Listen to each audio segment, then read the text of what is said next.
નાગરિક સેવામાં ટેકનોલોજી ભારે ઉપકારક બની રહી છે। 108 ઇમરજન્સી સેવા તેનું ઉત્તમ ઉદાહરણ છે।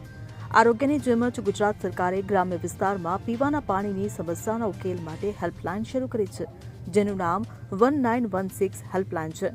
પંપ બગડ્યો હોય કે પછી પાણીની પાઇપલાઇન લીક થઈ હોય, નાગરિકો આ હેલ્પલાઇનની મદદ લે છે।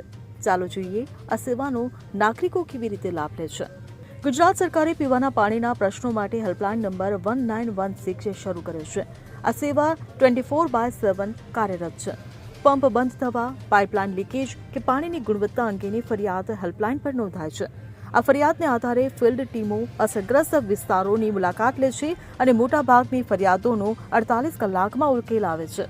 છોટાઉદેપુરમાં રહેતા અતુલભાઈની જેમ સુંદરભાઈને પણ હેન્ડપંપ બંધ થઈ જવાને કારણે સ્વચ્છ પાણી મેળવવામાં મુશ્કેલી નડી રહી હતી। હેલ્પલાઇન 1916 પર ફરિયાદ બાદ તેમનો પ્રશ્ન ઉકેલાયો હતો। હેલ્પલાઇન પર ફોનના આધારે પોર્ટલ પર ઓનલાઈન ફરિયાદ નોંધવામાં આવે છે અને સંબંધિત વિભાગને મોકલવામાં આવે છે। સમસ્યાનો ઉકેલ ન આવે ત્યાં સુધી તેને ટ્રેક કરવામાં આવે છે। 1916 પર કમ્પ્લેન કરી અને આ જે હેલ્પલાઇન નંબર છે એ બહુ સારું છે અને અમને સુવિધા મળી અને હવે પાણીની કોઈ તકલીફ ન થઈ। 1916 પર જે અમે ફરિયાદ દાખલ કરી અને તૈયારીમાં અધિકારીઓ આવી વિઝિટ કરી હેડપંપ રિપેર કર્યો તો સરકારશ્રીનો હું આભાર માનું છું। હેલ્પલાઇન નંબર 1916 ગ્રામીણ ગુજરાત માટે એક મહત્વપૂર્ણ કડી છે।